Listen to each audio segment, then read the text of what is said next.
If you think of a lynx as being a small species of wildcat native to North America, Europe and Asia, then you've obviously never played one of these beauties.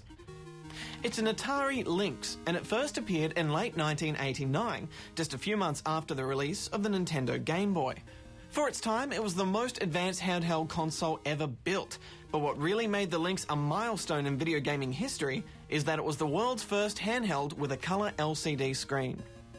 Now, while its distinct lack of fur, claws and whiskers did inhibit its ability to survive in the wilderness, unlike its slightly more feline namesake, the Atari Lynx did have some pretty cool games to make up for its lack of survival instincts. Since it was created by Atari, the Lynx had access to many of the famed company's best arcade games, including ports of classics like insectoid shooter Centipede, Cops and Robbers Simulator APB, and the maze-running alien blaster Zybots. One of the best early Atari-made games for the Lynx was Rampart, a medieval-themed arcade game that was half shooter and half Tetris-style puzzle game. At the start of each game, you'd pick a site to build your castle, then attempt to sink a hostile armada hell-bent on destroying your ramparts with cannonballs. If you succeeded, you had a limited amount of time to rebuild the castle and its defences using Tetris-like shapes. Another arcade classic that made the transition to the Lynx's small screen was Atari's 4-player dungeon crawler, Gauntlet.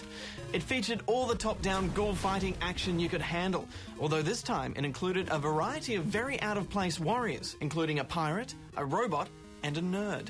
Best of all, by linking together a couple of consoles with a link cable, you could actually play Gauntlet the way it was meant to be played, with 4 players, a very advanced feature for such an early handheld console.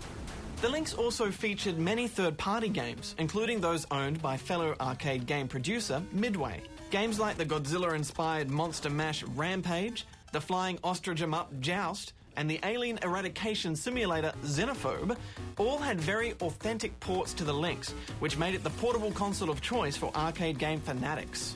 Of course, there were also drawbacks to having such advanced technology in a handheld, and in the case of the Lynx, the drawback was battery life. This bad boy could decimate 6AA batteries in less than 4 hours. Not only did this not give you much time to play, but it also got quite expensive. Don't forget that this was way back in 1989 and rechargeable batteries weren't as common or as inexpensive as they are today. As a stopgap for their power problem, Atari released a variety of ridiculous gadgets to help you play longer, including this power pack that held an additional 6 C-cell batteries and allowed for a few hours more game time. Its voracious appetite for batteries wasn't the Lynx's only flaw though. As you can see for yourself, it's massive, and unless you had gigantism of the hands, it was a good bet that the Lynx would be more than a handful for you. It was also the most expensive handheld available at the time, another factor that contributed to its less than stellar market performance. By 1994, Atari had pretty much lost interest in the machine and abandoned it in favour of pursuing the home console market.